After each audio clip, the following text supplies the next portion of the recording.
Welcome back to Sports. We're going to have a little bit of Dragonboat conversation. Cassidy, Burns and Peter Duhoslav been good enough to join us. Thanks for coming in, fellas. Maybe we'll start with you, Cassidy. How did you get it? 7 years, mate, you've been in the boats, roughly 7. What drew you to Dragonboat racing?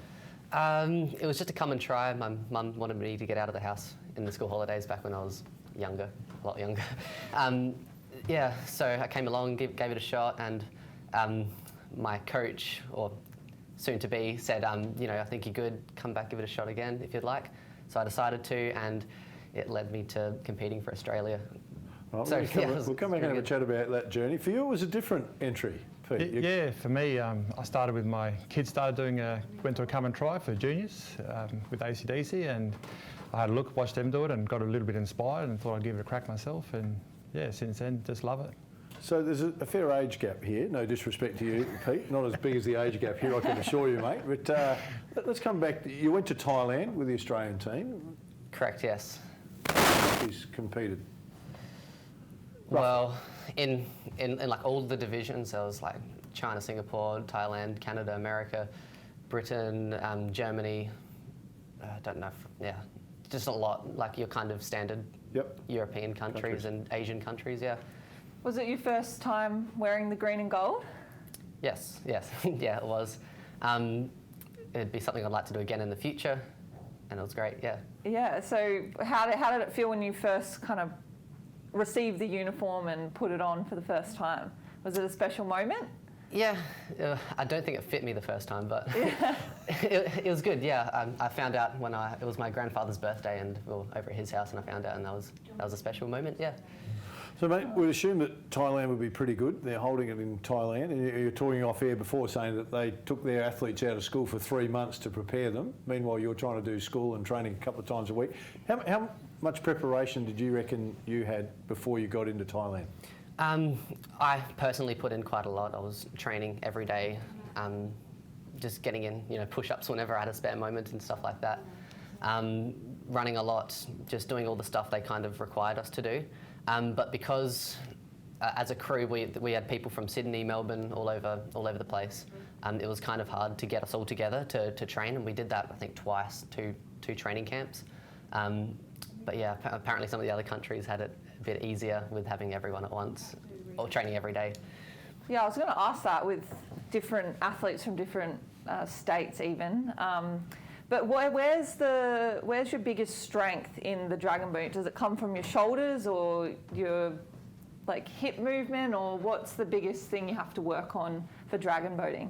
Well, I don't know. It's a bit complicated because you get really big guys that weigh a lot, and they can put a lot of weight into their stroke. Whereas if you've got smaller people that have a bit better body to weight ratio with their power, they don't have to move as much. So. I'm still not sure about what body type best suits that, but for strength, it's probably more your back and your lats and being able to sit up right, so your stomach as well. So it's a bit of a full body motion, but you can probably slack off in your leg training a little bit, probably for this sport. So Pete, it's a bit of a family affair for you, mate, yourself and your 2 kids involved. Is there much talk about who's got the better technique? Yeah, the kids think they are a lot better than me. But luckily I don't have to race them, so they can prove me wrong. But yeah, my kids do really well. I'm trying to follow in their footstep a little bit and watch what they do at training, and yeah. How did you find the transition jumping into the boat? So the first time, if you were talking about the first time he gets his Australian uniform, it's kind of exciting, but it's different when you go in for the first session. The first time was hard, I would say. The cardio, and also because a lot of core work, so my back was killing me, stomachs and the lungs were screaming. But yeah, I actually loved it, and I like to push myself, so it's a sport that suits me well. Do you find that when you were watching your kids do it, and then when you tried it for the first time, you were quite shocked as to how hard it was technically? I will say it does actually look pretty easy when you're watching the Dragonboat racing. Yeah. But yeah, when you get in there, it is a lot harder work than what you think. So it's a full body workout. And how's being involved in the Dragonboating club that you guys are in? How's that community, and what does it mean to you? You want to go first? I'll go first. The community is very welcoming. The club's great. Make you feel welcome from day dot. So it's been good to be a part of. Yeah.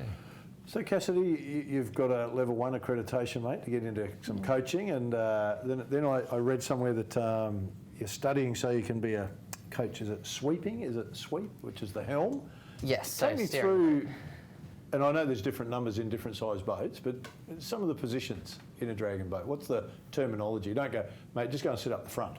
Sure. So right at the very front, we've got the drummer, and they've got a big drum, and they kind of sit and they can see everyone throughout the boat.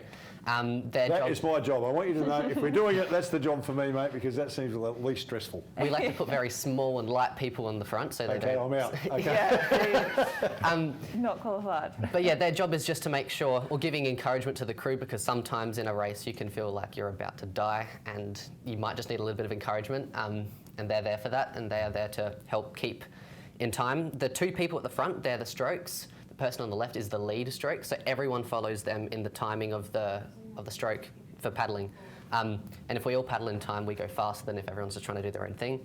Then you've got, in a small boat, you've got 10 people sitting behind them roughly, but in a 20s boat, you've got 20. But then in Asia, they've got even bigger boats with, I don't know how many numbers. But then you've got the person at the back, which is the sweep or the helm, and they control the boat and they steer, you know, all that type of stuff, so the paddlers don't have to worry about all that. So it seems easy to determine who the drummer's going to be, who the lead paddler is going to be, and the helm. How do you then decide who sits where after that? How does that get decided? So people weigh different amounts. Yep. And we like to make sure each side of the boat is Balanced. kind of balanced, yeah, so we don't capsize or anything like that. But also we have generally the bigger people in the middle, because the boat kind of shapes out like an oval, and you want to have the big people in the middle to kind of distribute the weight a bit better. But then generally you've got the big guys in the middle. We call it the engine room to get the boat moving. Yep. And then we've got kind of the lighter people at the front and at the back, because as the boat tapers in, you want to have kind of people who can better fit in a smaller place. And where do you find yourself, Peter, in the boat? Are you in the engine room? In the engine room, In the engine yeah. Love it. That's so Putting in good. the power. But, so we talked about it before, West Lakes or Port River, and you guys were both saying the Port River offers a better aesthetics, the dolphins are swimming around, and I'm interested in what happens if someone loses the rhythm in the boat. How do you correct it? Because it's hard as you're going to go, okay, now I've got to try and find that rhythm. How have you found that? Oh, I've lost it once or twice, but Yep. I find you just got to quickly pause your stroke. When the paddles all go forward, just chuck your paddle forward with them, and you're just back in time again. So, yeah. Under 24s, mate, that's an interesting. We've got a 47-year-old and a 19-year-old sitting here. There's a bit of a gap in the middle there. More paddlers required, mate. What's the best avenue to get involved? Yeah, so ACDC, we're trying to get together a university crew. So if you are interested, please look us up, ACDC Dragons, on Google, and you'll find our Facebook page and our website, and you can get in contact with us and start training if you would like. But yes, it is a big thing we need to work on as a community, as in Australia, because I think there's only one university crew in the whole country, and I think that's with Melbourne University. But otherwise, the juniors are starting to come along. We've got junior crews in a lot of different states, but now we need to start getting the university crews there. And under 24 categories. They're two different categories, but basically the same.